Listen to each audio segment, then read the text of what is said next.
Proses perencanaan dan strategi Angkasa Pura.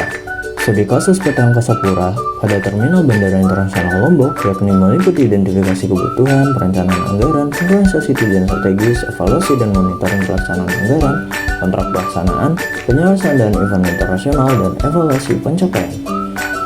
Identifikasi kebutuhan. Di tahun 2016, PT Angkasa Pura I memprediksi bahwa kapasitas terminal tidak akan cukup menampung lonjakan penumpang. Dari sini, mereka langsung melakukan langkah identifikasi kebutuhan agar terminal bisa memenuhi standar kapasitas yang lebih besar. Perencanaan penganggaran. Disinilah mereka memperhitungkan komponen-komponen pekerjaan utama, mulai dari arsitektur, struktur, interior pencahayaan, hingga mekanikal, elektrikal, dan elektronika.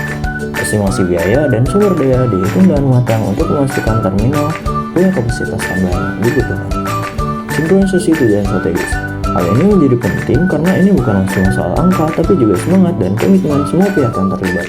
Dan menyatukan visi ini, tim di PT Angkasa Pura I dan mitra mereka bisa lebih termotivasi untuk menjalankan proyek sesuai rencana. Evaluasi dan monitoring pelaksanaan anggaran. Kemudian mereka nggak lupa melibatkan para stakeholder seperti konsultan dan regulator untuk mengevaluasi dan memonitor pelaksanaan anggaran dan ketat. Setiap tahap di sini terus dipantau sesuai rencana dan standar yang sudah ditentukan. Kontrak pelaksanaan.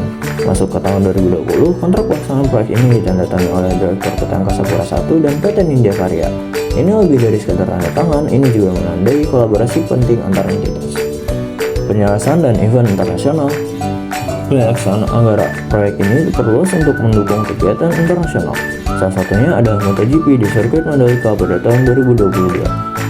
Ini membuktikan kalau proyek perluasan bandara menyesuaikan diri dan event internasional besar yang membawa dampak besar baik bagi Lombok. Penyelesaian dan event internasional. Evaluasi pencapaian. Terakhir, walaupun prediksi awal soal penumpang tidak tercapai, shareholder tetap menganggap proyek ini sukses karena bandara kini juga punya fasilitas tambahan yang berfungsi baik untuk event internasional. Untuk jadi bukti bahwa proyek ini telah memberi dampak positif yang dirasakan bersama. Jadi, inilah kurang lebih tahapan-tahapan yang dilalui PT Angkasa Pura I dalam mewujudkan proyek ini.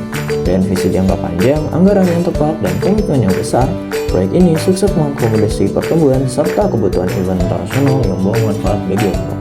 Perlu diperhatikan juga, sumber yang kami jadikan referensi adalah sumber-sumber terpercaya dan mendukung. Sekian dari kami, terima kasih.